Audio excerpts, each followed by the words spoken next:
अस्सलाम वालेकुम नाज़रीन। प्रोग्राम बिहाइंड द न्यूज़ सां गॾु मां जो मेज़बान मेराज हबीब। गुज़िरियल केतिरे अरसे खां मुल्क में FATF बाबति क़ानून साज़ी वारो मामिलो बहस हेठि आहे।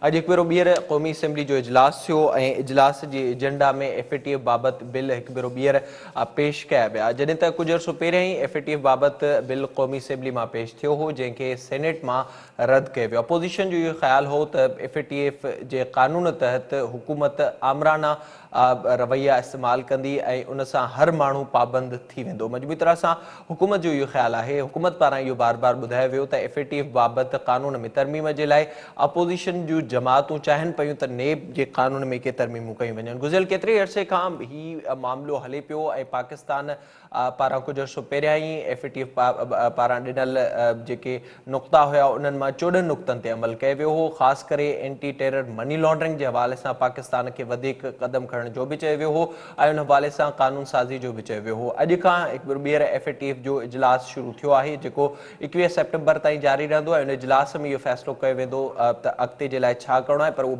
बज़ाहिर जेको फ़ैसिलो हूंदो उहो अक्टूबर में ॿुधायो वेंदो। मजमूई तरह सां हिन सॼे अरसे दौरान पाकिस्तान पारां केतिरनि ई दहशतगर्द तंज़ीमुनि ते मुकमल तरह सां पाबंदी मड़ी आहे ऐं उन सां गॾोगॾु 88 अहिड़ा माण्हू हुआ जिन ते बि पाबंदी मड़ी आहे, जिन जो तालुक़ु मुख़्तलिफ़ शिदत पसंद तंज़ीमुनि ऐं दहशतगर्द तंज़ीमुनि सां। हिकु पासे इहा सूरत हाल आहे त ॿिए पासे पाण प्रोग्राम में ज़िक्र कंदासीं अफ़गान तालिबान जे हवाले सां बि, जेको बि हिकु भेरो ॿीहर अफ़गानिस्तान अंदरि जेके टाक्स जो सिलसिलो आहे उहो शुरू थियो आहे, जंहिंजी आजियां बि वज़ीर आज़म इमरान ख़ान पारां कई वई आहे। जॾहिं त ॿिए पासे इसराइल वारे मामले ते जिते कुझु अर्सो पहिरियां ई गॾियल अरब इमारतुनि पारां इसराइल जी हैसियत खे क़बूल कयो वियो हो ऐं मुआहिदा पिणु थिया, जंहिंखां पोइ बहरेन जे हवाले सां बि डेवलपमेंट साम्हूं आई आहे। जॾहिं त उन वक़्तु ई बहरेन पारां इन फ़ैसिले खे वेलकम कयो। हिन सॼे मामले ते पाण प्रोग्राम में ॻाल्हाईंदासीं। असांखे हिन वक़्तु वीडियो लिंक ज़रिए जॉइन कयो आहे आलमी मामलनि जा माहिर आहिनि, अॻूणा सफ़ारतकार आहिनि, मोहतरम जनाब ज़फ़रुल्लाह शेख साहब। शेख साहब अस्सलाम वालेकुम। सर, सभ खां पहिरियां ॿुधाइजो FATF वारो मामिलो गुज़िरियल केतिरे ई अरसे खां हले पियो ऐं ज़ाहिरा पाकिस्तान खे चयो वियो त नुक़्तनि ते जिन ते अमल करिणो आहे पाकिस्तान कयो बि। उनखां पोइ इहो ज़ोर हो त जेको एंटी टेरर मनी लॉन्ड्रिंग जे हवाले सां का वाज़े तौर ते क़ानून साज़ी कई वञे, पर उन में हिन वक़्त ताईं नज़र ईअं पियो अचे त अपोज़िशन साथ न पई ॾिए हुकूमत खे। मां कीअं पिया ॾिसो हिन सूरत हाल खे? FATF जी हाणे अख ॿूटे त काफ़ी वक़्त खां शुरूआत जे तव्हां ॿुधायो पाण त हीअ ऑर्गेनाइज़ेशन जेकी आहे पाकिस्तान खे काफ़ी 27 पॉइंट्स ॾिनियूं हुयूं जंहिं ते अमल करिणो हुयो ऐं उहो बेसिकली इन्हनि सां ई रिलेटेड हो, एंटी मनी लॉन्ड्रिंग बि सां हुयो ऐं टेरर फाइनेंसिंग सां। हाणे उन सां वॾो पाकिस्तान त पंहिंजी पूरी कोशिशि कंदो रहियो आहे, पर FATF वारा राज़ी न पिया थियनि। 39 कंट्रीज़ जी मूंखे जेकॾहिं पूरी ख़बर आहे त 39 मुल्कनि जी जेको आहे हीअ ऑर्गेनाइज़ेशन हिकिड़ी आहे, इंट्रा गवर्नमेंटल ऑर्गेनाइज़ेशन आहे जेकी बाइंडिंग खणी न आहे, पर नेचुरली हिन जा फ़ैसिला जेके आहिनि असांजे इकोनॉमिक पॉलिसीज़ ते या इकोनॉमिक पोजीशन ते काफ़ी नज़रअंदाज थी सघनि। तो असां पाकिस्तान त पंहिंजे लिहाज़ खां तमामु घणी कोशिशि कई आहे। हाणे जेको रिसेंटली जेकी ॻाल्हि आहे, हाणे सॼी हिस्ट्री में कोन था वञूं, पर हाणे जेको कोशिशि कई त पोयां 14 पॉइंट्स ते उहो राज़ी थी विया, बाक़ी 12-13 पॉइंट्स अहिड़ियूं हुयूं जंहिंमें हुननि चयो त अञा वधीक कुझु करण जी ज़रूरत आहे ऐं हुननि सेप्टेंबर ताईं टाइम ॾिनो हो त तव्हां सेप्टेंबर ताईं इहो पूरो कयो त जंहिं ग्रे लिस्ट खां तव्हांखे हटायो वञे। त हाणे ॻाल्हि इहा आहे त हीअ जेको असां पाकिस्तान पूरी कोशिशि कई, इन पोज़ीशन अंदरि पंहिंजो गवर्नमेंट जेको आहे उहे बिल इंट्रोड्यूस थिया, अपोज़िशन सां ॻाल्हायो, कमिटियूं बि ठहियूं, काफ़ी सिलसिला थिया। हाणे अपोज़िशन नेचुरली हुन ते बार्गेनिंग करणु चाहे पई। होॾां गवर्नमेंट चए थी त न, पंहिंजे गवर्नमेंट जे इंट्रस्ट खे तव्हां वठो पहिरियों, इहे शयूं पाण थींदियूं रहंदियूं, पर हिते अपोज़िशन वरी बार्गेनिंग करे पई ऐं पोइ दफ़े सेनेट मां बि बिल उहो जेको हुयो, जेको नेशनल असेंबली मां थियो हुयो, उहो वरी वापसि मोटी आयो, छो जो सेनेट में अपोज़िशन जी मेजॉरिटी आहे। ऐं उते हाणे हे जेके बेसिकली जेकॾहिं उन्हनि जे डिटीग्रिटी में वञिजे त बिल जेके आहिनि उन्हनि में असुलु जेको लेवल बि इहो ई आहे त गवर्नमेंट चाहे थी त जेको आहे उन्हनि जो एक्सेस हुजे हर अकाउंट ते, ॿियनि ते, हिननि ते, ऐं उन में क्रिमिनल प्रोसीजर कोड में बि उनखे अमेंडमेंट्स कई वञनि जिन ते अपोज़िशन जो ऑब्जेक्शन आहे। तॾहिं इहो न कयो। इहो कंदो त हिकिड़े क़िस्म जो ॼण हिकिड़ो मार्शल लॉ वारी टाइप ॻाल्हि थी वेंदी ऐं इहो तमामु सख़्तु थी वेंदा। हिन में ॿिया माण्हू ॾाढा इन में इन्वॉल्व थी वेंदा, इन करे हिनखे थोरो ॾिठो वञे थो। इहा डिस्कशन हले पई। ऐं ॿियो नेचुरली जीअं तव्हां ॿुधायो त नेब जे क़वानीन में बि हो रिलैक्सेशन चाहिनि था अहिड़ी तरह ॿी बार्गेनिंग चिप्स आहिनि जेके अपोजिशन वारा कनि पिया। हीअ डिस्कशन हले पई। मूंखे जेको लॻे थो त अल्टीमेटली FATF जेको आहे नेचुरली इहो नेशनल जेको असांजो इशू आहे हुनखे ॾिसणु खपे। अपोजिशन पार्टीज़ बि ज़रूरु ॾिसंदियूं ऐं कंहिं न कंहिं जाइ ते इन जो जेको आहे मुंहिंजो ख़्यालु आहे कॉम्प्रोमाइज़ थींदी। पर मां सम्झां थो मुंहिंजे नज़र में बि जेके गवर्नमेंट इंट्रोड्यूस कया आहिनि जेके provisions anti money laundering act में, उहे ज़रा सख़्तु आहिनि तमामु घणा। इहे सख़्ती में ॿिया बि घणा लिपेट में ईंदा। हाणे असां वटि कोई इहे थोरी आहे त को सभई एंटी मनी जेको मनी लॉन्ड्रिंग था कनि या ॿियो था कनि, हुन में त ईअं आहे त कंहिं बि माण्हूअ खे तव्हां एक्सेस में वठी वठंदव, कंहिंजो कंप्यूटर जे ज़रिए तव्हां हुनखे सभु शइ ॾिसी सघंदव, चेक कंदव, प्राइवेसी जो हुन में इंटरफेरेंस थी वेंदो। त इहा सची ॻाल्हि पुछो त जेको अपोजिशन जी डिमांड ॾाढी रीज़नेबल आहे ऐं गवर्नमेंट खे इनखे कंसीडर करणु खपे। FATF जो जहां तक ताल्लुक़ आहे, जेको मूंखां तव्हां पुछंदव त FATF वारा नेचुरली इंडिया बि आहे, ॿिया कंट्रीज़ बि आहिनि, काफ़ी कंट्रीज़ असांखे सपोर्ट पिया कनि, जीअं टर्की आहे, मलेशिया आहे, चाइना आहे, ॿिया काफ़ी असांखे सपोर्ट पिया कनि। पर हाणे इंडिया नेचुरली अपोजिशन करे पियो। मूंखे लॻे थो त हिन दफ़े, छो जो हुननि हमेशह असांखे टाइम ॾींदा आया आहिनि त अञा कुझु वधीक कयो, अञा कुझु वधीक कयो, त ब्लैक लिस्ट ते कोन रखंदा असांखे इनशा ताला। मूंखे लॻे थो त ग्रे लिस्ट आहे हिन दफ़े इहे जेके अंदरि वरी ॿी हिकिड़ी कहाणी जेकी मूंखे लॻे थी रही आहे, उहा इहा आहे त नेचुरली हिन जे सॼे शइ जे पोयां सुपर पावर्स बि आहिनि। अमेरिका आहे, सुपर पावर में अमेरिका आहे। जेकॾहिं अमेरिका कंहिं ॻाल्हि ते ठीकु ठाक थी वियो ऐं मतिलबु सही थी वई, त मूंखे लॻे थो त हीउ जेको FATF जो असांजो ग्रे लिस्ट जो आहे, इहो कमु ख़तमु थी वेंदो। पोएं दफ़े में बि पाकिस्तान खे हिकु दफ़ो ख़तमु कयो वियो, वरी रखियो वियो। त इहे अख ऊट पई हले थी पई ऐं पाकिस्तान मां सम्झां थो जेतिरो थी सघे थो पाकिस्तान पंहिंजी कोशिशि कई आहे। अच्छा सर, इनमें जे अगर ॾिठो वञे ज़ाहिर जेके पहिरियों 14 पॉइंट्स हुयूं उन हवाले सां शुरूआती तौर ते इहो ॿुधायो वियो त पाकिस्तान पारां क़दम खयां विया आहिनि, जंहिंमें दहशतगर्द तंज़ीमूं हुयूं या उन्हनि जा केतिरा ई अॻुवाण हुआ, उन्हनि ते पाबंदियुनि समेत मुख़्तलिफ़ मामला शामिल हुआ। पर जे ॾिठो वञे त नैरेटिव हिकिड़ो वाज़ नाहे रहियो, जंहिंजे करे बि सवाल पैदा थियनि था। जीअं मां ॿुधायो पिए त मुख़्तलिफ़ वक़्तनि में कॾहिं ग्रे लिस्ट थींदो आहे, वरी पोइ वाइट लिस्ट थी वेंदो आहे, वरी पोइ ग्रे लिस्ट रखियो वेंदो आहे ऐं हिन भेरे बि इहो सिलसिलो डिघो हले पियो। त जेको असांजो किरदारु आहे हिकु पॉलिसी मेकर तहत, उनखे अव्हां कीअं था ॾिसो? पाकिस्तान जहिड़े तरीक़े सां असां ॾिठोसीं कुझु अर्सो पहिरियां पाबंदियूं लॻियूं, उन खां पोइ असांखे उहे अॻुवाण नज़र बि आया, जॾहिं त कुझु तंज़ीमुनि ते पाबंदियूं उहे हिते बज़ाहिर कम बि कनि पियूं, ज़ाहिर नज़र हिन वक़्तु पाकिस्तान ते आहे। त छा इहो कारण आहे जो मुसलसल असांखे ग्रे लिस्ट में रखियो पियो वञे? तव्हां मूंखां जेकॾहिं पुछंदो त फ्रेंकली मां ॿुधाईंदुमि त इहे बेसिकली ब्लैकमेलिंग टेक्टिक्स आहिनि। कंहिंजो आहिनि उहे? उन में मूंखे डायरेक्टली मां चवंदुसि उन में अमेरिकन्स बि आहिनि, उन में इंडियंस बि आहिनि। हाणे अमेरिकन्स चई चुका आहिनि त इंडियन असांजा स्ट्रेटेजिक पार्टनर आहिनि। हू हर शइ में पाकिस्तान जे मथां प्रेशर रखनि था पिया। इंडिया खे कुझु कोन था चवनि, कश्मीर जे मसइले ते कुझु कोन था चवनि, UN जा रेज़ोल्यूशन तो एतिरा आहिनि, हुनखे हथ ॿूटियूं वेठा आहिनि। हाणे FATF हिकिड़ी ऑर्गेनाइज़ेशन जेकी हर भरू हुनजे जेके डिसीशन्स आहिनि उहे बाइंडिंग न आहिनि, पर नेचुरली हुनजो फ़र्क़ु पए थो सॼी शइ ते। हिकिड़ो नओं शो हुननि छॾियो आहे, 2001 में खणी ऑर्गेनाइज़ेशन ठाही अथऊं। त चवण जो मक़सदु इहो आहे, तव्हां ॾिसंदा हूंदव त चाहे UN बि जॾहिं बि ठही हुई, इहे सभु जेके डिलीवर कनि पियूं, इहे उन्हनि खे डिलीवर कंट्रीज़ खे कनि पियूं जेके उन्हनि खे पैसा था ॾियनि। ऐं बेसिकली UNO बि इन्हनि जी ऑर्गेनाइज़ेशन आहे। सेकेंड वर्ल्ड वॉर खां पोइ या हुन खां पहिरियों लीग ऑफ नेशंस ठही, इहे सभु उन्हनि पंहिंजे ॿियनि मुल्कनि खे प्रेशराइज़ करण जे लाइ कमु कयो पियो वञे। सच पुछो पाकिस्तान पंहिंजो बेस्ट जेको बि थी सघियो उन कयो आहे ऐं पाकिस्तान कंदो रहंदो ऐं कयो आहे। पर हाणे ईअं बि न करणु खपे हुकूमत खे। हुकूमत जी ॻाल्हि त हिकु पाकिस्तान जा जेके असली प्राइवेसी जा हक़ आहिनि उहे बि खसिया वञनि। ऐं जेको माण्हू अचे बाबा एंटी मनी लॉन्ड्रिंग में थी थो वञे, जेको अचे थो बाबा हुनजो अकाउंट जेको आहे तव्हां हीअं कयो, इहो बि ज़्यादती थी वेंदी हिकिड़े क़िस्म जी। त इहा हक़ीक़त में डिमांड जेकी आहे हुनजी आहे। सो हक़ीक़त में हीअ सॼो टैक्टिक्स जेके हलनि थियूं पयूं, इहा वॉर जेकी हले थी पई, इहा प्रेशराइज़ करण जी आहे त पाकिस्तान जेको आहे न करे इंडिया सां घटि हले या कश्मीर जे मसइले ते करे। हाणे होॾे इंडिया में कश्मीर ते जेको सिलसिलो थियो उन ते कोई प्रेशर कोन्हे। इलीगली 370 के 335A के हुननि पाण कयो, हुननि खे कुझु कोन था चवनि। त मुंहिंजे लिहाज़ खां इहे सॼी गेम जेकी आहे basically it's a blackmailing tactics, जेकॾहिं मूंखां पुछो त। ठीकु सर, हिकु पासे ज़ाहिर हीउ मामिलो हलंदड़ आहे, ॿिए पासे हिकु असां ॾिठोसीं त अफ़गान तालिबान वारो जेको मामिलो उनखे ब्रेक लॻो कोविड जे करे, हिकु भेरो ॿीहर उहा शुरूआति थियणु वञे पई ऐं उन में हिन भेरे इंडिया बि तमामु अहम किरदारु अदा करे पियो ऐं बज़ाहिर उन्हनि जी शिरकत बि थी आहे। त इनखे अव्हां कीअं पिया ॾिसो? अफ़गान जेको डायलॉग आहे तव्हांखे ही इशू बि तमामु देरि खां वठी शुरू पियो थिए। जॾहिं खां 9/11 थियो आहे उन खां पोइ इहा खबूट हलंदी रही आहे।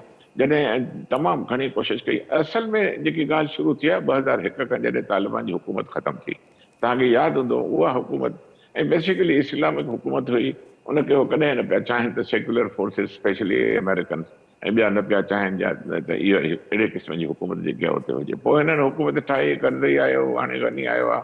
त चवण जो मक़सदु इहो आहे त तालिबान अलॻि थी वियो आहे। तालिबान में वरी तमामु घणा पंहिंजा फैक्शन्स आहिनि इलाही, उनमें ॿिया वरी वॉरलॉर्ड्स उते जेके आहिनि उहे काफ़ी आहिनि, उनमें गुलबदीन जो आहे, ॿिया आहिनि, घणा ई आहिनि तमामु, जेके तव्हां ॾिसंदो हुनजा नाला जेतिरा तव्हां खणो त फैक्शन्स तमामु घणा आहिनि।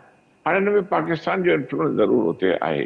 हीउ जेको डायलॉग शुरू थियो आहे बेसिकली जॾहिं अमेरिकन्स ॾिठो त असां जंग हाराए रहिया आहियूं, असांखे मोचड़ा मिलनि था पिया, त असां हितां कीअं निकिरूं, फेस सेविंग असांजी कीअं थिए। त फेब्रुवरी में हिननि आख़िरकार ॾाढी कोशिशि कई, हद खां वधीक हिननि खां कुझु बि न थियो। आख़िरकार हिननि पाकिस्तान खे बि रिक्वेस्ट कई, मजबूरन, न त पाकिस्तान सां को ख़ुशि कोन्हनि हे अमेरिकन। हुननि मजबूरन कई त तव्हां मदद कयो, अफ़गानिस्तान वारा तालिबान जेके आहिनि तव्हांजो हुन ते इन्फ्लुएंस आहे, तव्हां हिन में तव्हां पाण मदद कयो। ऐं उन खां पोइ फेब्रुवरी में हिकिड़ी एग्रीमेंट थी तालिबान से अमेरिकन जे विच में, त बाबा हे शयूं 3-4 जेकी थींदियूं तव्हां सीज़ फायर कयो, तव्हां महिरबानी करे न कयो। उन खां पोइ एक्सचेंज ऑफ प्रिजनर्स जेको स्वाप जो इहो मेन जेको असल जेको जंहिं झेड़ो हाणे आहे त अफ़गान गवर्नमेंट तालिबान वापसि कंदी हुन जा प्रिजनर्स जेके आहिनि, ऐं तालिबान जेके आहिनि हुन जा प्रिजनर्स वापसि कंदा। पोइ हुन में 1000 खनि हुन जा आहिनि, ॿिया 400-500 हुन जा आहिनि, हुन ते झेड़ो अञा हले थो पियो जेको आहे। सो इहा एग्रीमेंट बेसिकली जॾहिं थी, उन खां पोइ कोविड जे करे थोरो इहो विच में लथी वियो, वरी हाणे इहो सिलसिलो शुरू थियो आहे। हाणे असल त बेसिकली दोहा में इहो सॼी मीटिंग थी आहे।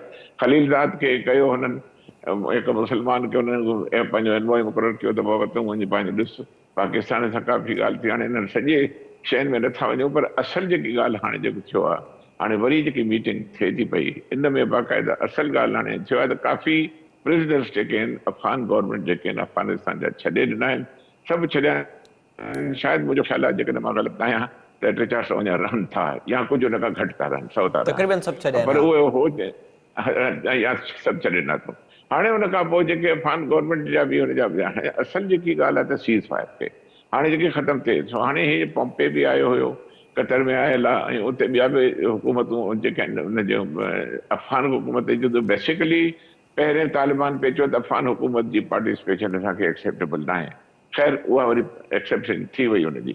त हाणे जेको सॼो किसो हलियो आहे, हाणे जेके ॻाल्हियूं थियनि थियूं उहे हाणे अमेरिकन ऐं इहे अफ़गान इहे चई था त असांजी हुकूमत बि, अफ़गान जी जेकी हुकूमत आहे इहा असांजो अपर हैंड रहे। हाणे अब्दुल्ला बि हिते आयो, ऐं उन सां गॾोगॾु सीज़ फायर कंप्लीट थिए। हाणे इहो ॾाढो ॾुखियो प्रोसेस आहे, ऐं एनालिस्ट जो चवण बि इहो आहे त अफ़गानिस्तान में पीस प्रोसेस जेको आहे एॾो सवलो न आहे। इहा ठकाठुकी हलंदी रहंदी जेसि ताईं अफ़गान सरकार जेकी आहे उन ते तालिबान जो उन ते होल्ड नथो थिए। ऐं तालिबान एॾो आसानी सां कोन छॾींदा। नेचुरली तालिबान खे ॿिया बि ग्रुप्स आहिनि जेके हाणे जे पाकिस्तान आहे, रशिया आहे, चाइना आहे, ईरान आहे, इहे बि पार्टीज़ विच में वेही करे कोशिशि कनि पियूं त उन्हनि जा इंट्रस्ट जेके आहिनि जेपरडाइज़ न थियनि उते। त हाणे सॼी गेम जेकी आहे it is west versus Chinese ऐं जेके रशियन्स आहिनि, ऐं तालिबान पंहिंजा हुते आहिनि, ऐं ईरानियंस आहिनि। जेसि ताईं सॼी छिकताण जेकी आहे अखबुट जी अफ़गानिस्तान जी, सॼो सिलसिलो उन ते डिपेंड थो करे। हाणे इलेक्शन्स बि अची वियूं आहिनि वरी ट्रम्प जूं। ट्रम्प खे हाणे हुन फेस सेविंग खपे त बाबा ॾिसो मां हुतां फौजूं खणा थो, कढां थो, ग्रेजुअल जेके आहे मां हुतां विड्रॉल कई आहे ऐं कंदो रहंदुसि, पर उहो जान नथो छॾे। उहो चए थो मां बिल्कुलु छो अफ़गानिस्तान तालिबान जो चवण इहा तव्हां हितां निकिरी वञो ऐं हिते असां पंहिंजी इस्लामी हुकूमत क़ाइमु कंदासीं, तव्हां हितां छॾियो, पोइ असां सीज़ फायर कंदासीं। इन ते अमेरिकन तयारु न आहिनि। इहो मेन इशू आहे। अच्छा, जे ज़फ़रुल्ला साहब मजबूरी तरह सां ॾिठो वञे, ज़ारा जीअं मां डिटेल ॿुधायो पए उतां जी जेका सूरत हाल रही, हिकु ॿीहर हीअ शुरूआति थियणु वञे पई, ऐं इन में अव्हां छा था सम्झो त छा हिन भेरे जेके शयूं थियणु वञनि पियूं ख़ासि करे अफ़गानिस्तान अंदरि, उन में छा सीरियसनेस हूंदी, या पोइ हीउ जेके सिलसिलो आहे इहो असांखे सिर्फ़ु अमेरिकन इलेक्शन्स ताईं नज़र ईंदो? बेसिकली छा आहे त हाणे ॾिसो उते अफ़गानिस्तान हुकूमत में ॿ हिसा आहिनि। हिकिड़ो गनी जो ग्रुप आहे, ॿियो आहे अब्दुल्ला जो ग्रुप आहे। हाणे उनजो पाण में जहिड़ो अलॻि आहे। शुरू खां वठी बि इहे सॼो नॉर्दर्न अलायंस ॿियूं सॼियूं शयूं हिननि जा पाण में तालिबान सां जहिड़ा झगड़ा हूंदा हुआ। हिते वरी चाइनीज़ जा आहिनि, ईरानियंस जा, रशियंस जा ऐं ऑफकोर्स पाकिस्तानीज़ जा पंहिंजा इंट्रस्ट आहिनि असां। हाणे तालिबान में वॉरलॉर्ड्स ॾाढा आहिनि। हे आहे इंट्रा गवर्नमेंट जेको आहे पंहिंजो इंट्रा अफ़गान डायलॉग बेसिकली आहे, जॾहिं जो पाण में वेही करे कहिड़े क़िस्म जो हिकिड़ो फॉर्मूला अचे जंहिंमें अफ़गानिस्तान में पीस थिए। मुंहिंजे नज़र में कोई बि अहिड़ो फार्मूला फ़िलहाल नज़र कोन थो अचे नियर फ्यूचर में अहिड़ो को फार्मूलो थींदो, इवॉल्व थींदो जंहिंमें अफ़गानिस्तान में पीस अचे। अमेरिकन्स खे अल्टीमेटली अफ़गानिस्तान जी ज़मीन छॾणी पवंदी, छो जो हो चवंदा त असां बि रहूं बि ऐं उन खां पोइ थोरो असांजा कुझु फोर्सिस रहनि उते, अफ़गान हुकूमत बि असांजी हुजे, जेकी तालिबान खे मंज़ूर न आहे ऐं सिर्फ़ु तालिबान खे मंज़ूर न आहे, पर जे फ्रैंकली मां ॿुधायां त असांखे मंज़ूर न आहे। असां फैसिलिटेट कयूं था, असां फैसिलिटेट उहा त कयूं त अफ़गानिस्तान में पीस अचे ऐं बिल्कुलु पीस अचे, पर हू अफ़गानिस्तान वारे चाहिनि था त जेसि ताईं नेटो जा या अमेरिकन ॿिया फॉरेन फोर्सिस हिते आहिनि तेसि ताईं अफ़गानिस्तान में पीस कोन ईंदो ऐं तेसि ताईं असां टकटुकी न छॾींदासीं। कल्ह टियों ताईं बि काफ़ी पंहिंजो ज़ाहिर तालिबान जे वो तरफ़ां सिलसिलो भी एक पासे हलंदड़ आहे। वॾी महिरबानी अवां जी ज़फ़र साहब प्रोग्राम में वक़्तु ॾियण जे लाइ। मजबूत सां हिकु पासे फेटिफ जे हवाले सां पाकिस्तान कानून साज़ी जे हवाले सां हुकूमतूं कोशिशि कनि पियूं, त ॿिए पासे अपोज़िशन जो बार बार इहो ई चवणु आहे त हिन सॼे फ़ैसिले सां जेतिरी नज़रसानी रखी वेंदी इहा आमरानो फ़ैसिलो आहे, हिनखे कॾहिं क़बूल न कयो वेंदो। जॾहिं ॿिए पासे हुकूमत जो इहो मुतालबो आहे त फेटिफ जे कानून में तरमीम न करे अपोज़िशन चाहे पई पंहिंजे मर्ज़ी मूजिबि फ़ैसिला कराइण जे लाइ। हिनखे अलावा पाण प्रोग्राम में ॻाल्हाईंदे वक़्तु ब्रेक जो असां सां गॾु।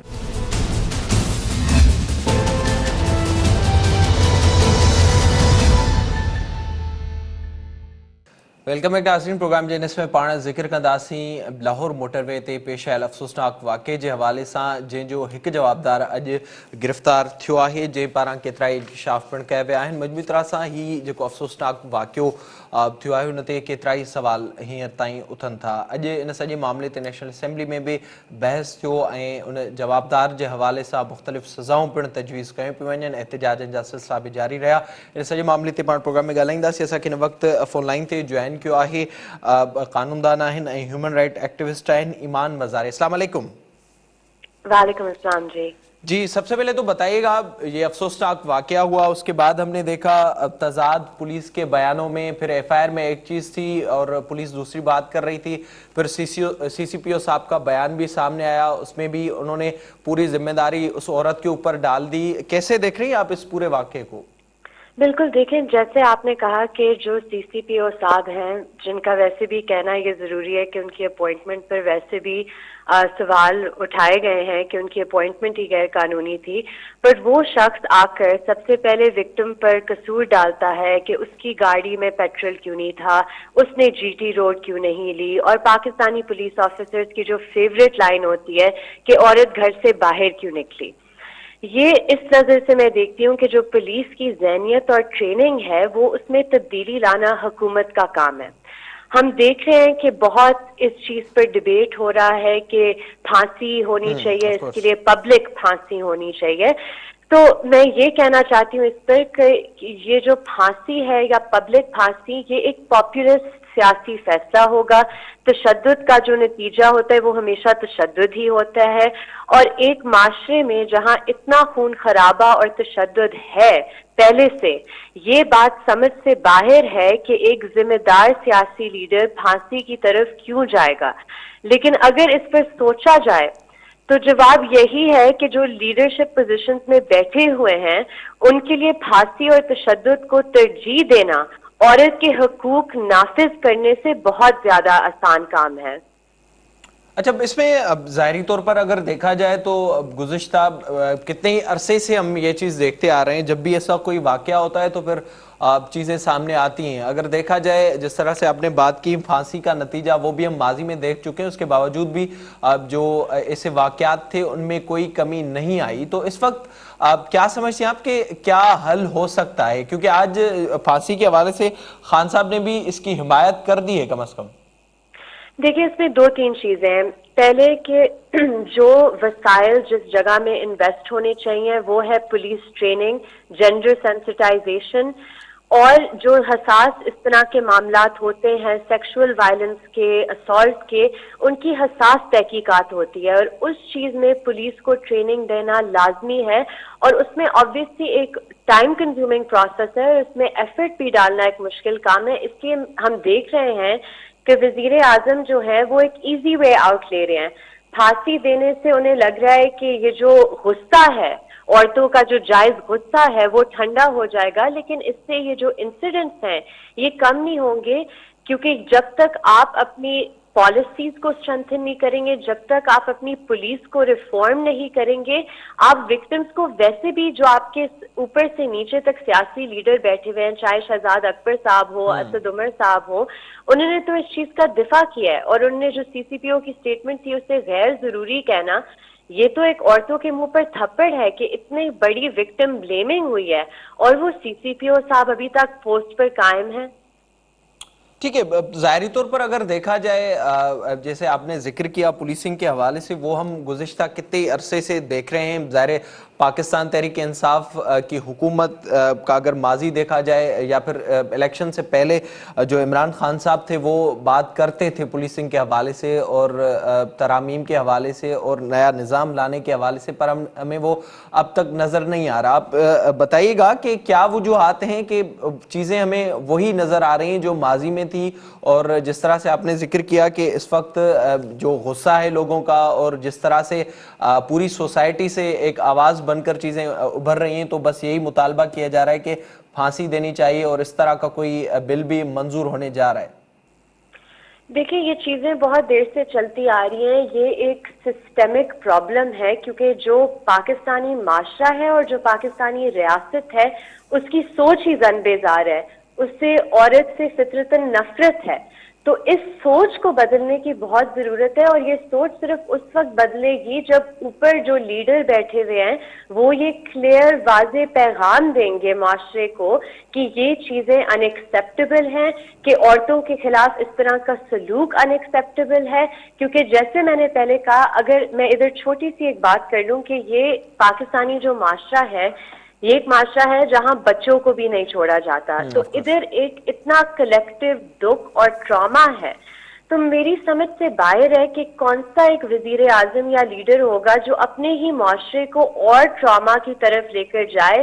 کوئی بہت ہی بے حس لوگ ہوں گے جن کے ذہن میں خاص کر پبلک پھانسی دینا ایک عقل مند آئیڈیا ہو، کیونکہ آپ اسے اس نظر سے دیکھیں کہ اگر جس بچے نے اپنی ماں کا ریپ ہوتے ہوئے دیکھا ہے، اب آپ اس بچے کو ایک اور ایکٹ آف وائلنس دکھائیں گے، یہ ایک بالکل غیر منطقی اور غیر انسانی بات ہے. اور یہ جو اصل مسائل ہیں اور اس کا جو اصل حل ہے اسے اوائڈ کرنے کا یہ طریقہ ہے.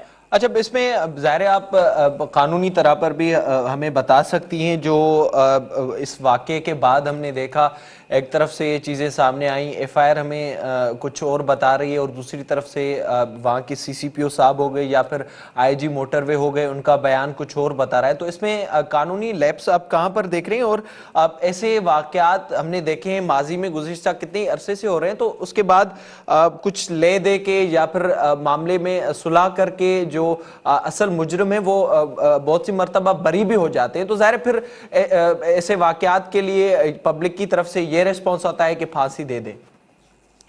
دیکھیے، اس میں دو تین چیزیں ہیں. ایک کہ یہ جو جہاں تک قانون کی بات ہے، پاکستان میں کافی زیادہ قانون سازی ہوئی تھی، اور اگر آپ پاکستان کے قانون اٹھا کر دیکھیں تو آپ کو نظر آئے گا کہ پاکستان میں بہت نیش ٹاپکس پر لیجسلیشن ہوئی ہوئی ہے، کیونکہ ایسی چیزیں اس معاشرے میں ہوتی ہیں جن کے لیے ریگولیشن کی پھر ضرورت پڑ جاتی ہے.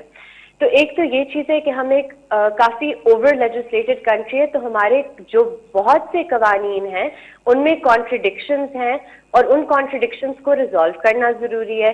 دوسری چیز ہے کہ جو کانسٹیٹیوشن، جو آئین میں سیف گارڈڈ رائٹ ہے، جو آرٹیکل 25 ہے جو کہ ایکوالٹی اور نان ڈسکریمنیشن کی بات کرتا ہے، اسے ان لیٹر اور اسپرٹ نافذ کرنا بہت ضروری ہے، اور وہ اوپر سے ہی ہوتا ہے. اس لیے میں بار بار ایمفیسس اس بات پر کر رہی ہوں کہ جب تک آپ کی ٹاپ لیڈرشپ اپنی ذہنیت کو خود سے نہیں تبدیل کرے گی، یہ پرابلم بڑھتا جائے گا. تیسری چیز جو اس میں آتی ہے، جو آپ نے کہا کہ یہ آفٹن ریلیٹیوز بھی ہوتے ہیں، اور یہ ایک فار ایگزامپل ایک خاندان میں یہ ایشو ہو جاتا ہے، تو ادھر اسٹیٹ کو ان کیسز میں پارٹی بننا لازمی ہونا چاہیے. یہ ایک روٹین چیز ہونی چاہیے. اور جو چوتھی آخری بات ہے کہ جو ہمارے کلونیل پولیس لاز چلتے آ رہے ہیں ان میں بھی ہمیں ایک ایک ایکسٹینسو ریویو اور انہیں ریکنسیڈر کرنا ہوگا, ری ایویلیویٹ کرنا ہوگا. انڈیا نے اس طرح کی ایک ایکسرسائز کی تھی اپنے کلونیل لاز کے ساتھ, اور وہی ہمیں بھی کرنی چاہیے.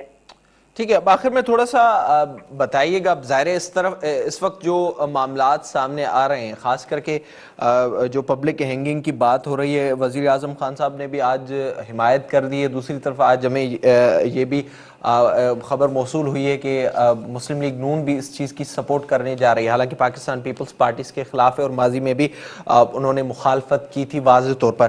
اگر یہ سب کچھ ہو جاتا ہے تو ایک طرف اگر دیکھا جائے تو بہت سے ایسے قوانین اس ملک میں موجود ہیں جو استعمال ہوتے ہیں اور ماضی میں ہوتے رہے ہیں, اور مختلف اوقات میں ہم ان کو استعمال ہوتا ہوا بھی دیکھتے آ رہے ہیں. تو کیا آپ سمجھتے ہیں کہ کم از کم اس معاملے میں جو وکٹم ہوگا اور جس طرح سے جو مجرم ہوں گے ان کو سزا وہ مل پائے گی اگر امپلیمنٹ ہو جاتا ہے تو؟ دیکھیں, جو جہاں تک بات ہے, ابھی ہم سزا کی بات سے تھوڑا سا پیچھے ہٹ جاتے ہیں کہ سزا سے پہلے تو تحقیقات ہوتی ہے, ایک پورا ٹرائل کا پروسیس ہوتا ہے.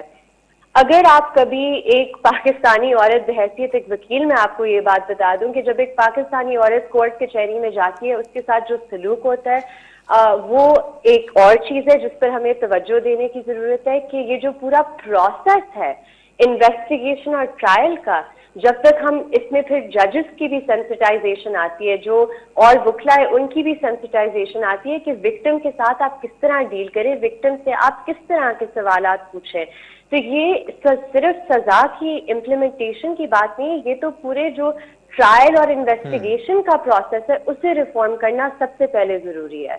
بہت شکریہ آپ کا پروگرام میں وقت دینے کے لیے. مجموعی طرح سے اب لاہور میں افسوسناک واقع جو اہم مجرم ہے وہ گرفتار تھیو ہے, جنہیں ایک بیو ملزم عابد جو ہن وقت تائیں گرفتار نہ تھی سگھیو. مجموعی طرح سے ملک میں گزریل کیترے عرصے کا اڑے قسم جا واقعات تھیندا پیا اچن, جڏहिं بھی کو واقعو تھے تو تب سॼी میڈیا سے گڈو گڈ जेके भी सियासी पार्टियूं हुजनि थियूं या उन सां गॾु गॾु एहतिजाजनि जो सिलसिलो शुरू थी वञे थो, उन खां पोइ हिकु डिघी ख़ामोशी थिए थी, जंहिंखां पोइ वरी अहिड़ो को वाक़ियो थिए थो. रोज़ जी बुनियाद ते अहिड़ा वाक़िया सॼे मुल्क में थियनि था ऐं के अहिड़ा वाक़िया हुजनि था जंहिं ते सभु गॾिजी करे आवाज़ उथारनि था ऐं पोइ उन जे लाइ मुख़्तलिफ़ सज़ाऊं बि तजवीज़ कयूं थी वञनि. जेतोणीकि हिन सॼे मामले ते हुकूमत इन ॻाल्हि जी हामी हिन वक़्त ताईं नज़र अचे पई त जेके बि अहिड़े क़िस्म जा मुजरिम आहिनि उन्हनि खे फांसी ॾिनी वञे. सरेआम फांसी जे हवाले सां बि हिन वक़्तु ॻाल्हियूं थियनि पियूं, जॾहिं मुस्लिम लीग नून जे अॻुवाणनि बि इन जी हिमायत कई आहे, जंहिं जे हवाले सां सेनेट में बि अॼु बिल ले कयो वियो आहे. उन ते बि बहस थियणो आहे. क़ौमी असेंबली में बि इन सॼे मामले ते बहस थियो, जॾहिं त पाकिस्तान तहरीक इंसाफ जा केतिरा ई अॻुवाण इन सॼे मामले जी सपोर्ट में नज़र अचनि था. अहिड़ा अफ़सोसनाक वाक़िया मुल्क में मुख़्तलिफ़ वक़्तनि ते थींदे नज़र अचनि था, जंहिंखां पोइ केतिरनि ई वाक़ियनि में जेको ट्रायल जो तरीक़ेकार हुजे थो उन दौरान या उन खां पोइ उन्हनि जेके विक्टिम हुजनि था उन्हनि खे उन्हनि जी फैमिली खे प्रेशराइज़ करे इन्हनि वाक़ियनि खे नज़रअंदाज़ कयो थो वञे, जंहिंजे करे ॿियो वाक़ियो थींदे असांखे नज़र अचे थो. इन सॼे मामले ते बि जिते आवाज़ उथे पियो त उते हिन वक़्तु क़ानून साज़ी करण जी बि ज़रूरत आहे ऐं क़ानून साज़ी अहिड़े क़िस्म जी हुजणु घुरिजे जंहिंसां ज़ाहिरी तौर ते जेके न सिर्फ़ु सज़ा ताईं मामले जेके ॻाल्हि हिन वक़्तु थिए पई त फांसी जी सज़ा ॾिनी वञे, सिर्फ़ु उन ताईं हीअ ॻाल्हि ॿधल हुजे, पर उन सां गॾोगॾु जेके मुआशिरे में शयूं आहिनि, जंहिं मुआशिरे में सोच आहे, जंहिंजो ज़िक्र कुझु ॾींहं पहिरियां CCPO लाहौर बि कयो हो, अॼु उन पारां इन सॼे मामले ते माफ़ी बि वरिती वई. अॼु जे सॼे मामले ते चीफ जस्टिस जा बि सख़्तु रिमार्क्स साम्हूं आया, जंहिं ते बि चीफ जस्टिस पारां चयो वियो त सॼी काबीना खे इन मामले ते माफ़ी वठणु घुरिजे ऐं CCPO खे घर मोकिलणु घुरिजे. हिन वक़्त ताईं हुकूमत पारां CCPO ख़िलाफ़ का बि कार्रवाई नाहे कई वई, जॾहिं त उहो बयानु वापसि वठण जे लाइ CCPO खे प्रेशराइज़ कयो वियो. उहो ई CCPO जंहिंजे करे कुझु ॾींहं पहिरियां ई पंजाब जे IG खे तब्दील कयो वियो हो ऐं इहो बि ॿुधायो पियो वञे, मुस्लिम लीग नून जा इहो इल्ज़ाम हयो पियो वञे त हिन CCPO खे हुकूमत इस्तेमालु करे पई अपोज़िशन ख़िलाफ़. छो त कुझु ॾींहं पहिरियां ई जॾहिं मुस्लिम लीग नून जो एहतिजाज रथियलु हो ऐं मरियम नवाज़ जी पेशी खां पोइ जिते कारकुन उते पहुता त उन्हनि ख़िलाफ़ दहशतगर्दी जा केस पिणु दहशतगर्दी जा कलम FIR में लागू कया विया ऐं केतिरा ई जेके मुस्लिम लीग नून जा अॻुवाण हुआ या कारकुन हुआ उन्हनि खे जेल भेड़ो बि कयो वियो. इन प्रोग्राम जो वक़्तु पंहिंजी पुॼाणी ते पहुतो. पंहिंजे मेज़बान मिराज हबीब खे ॾींदा इजाज़त.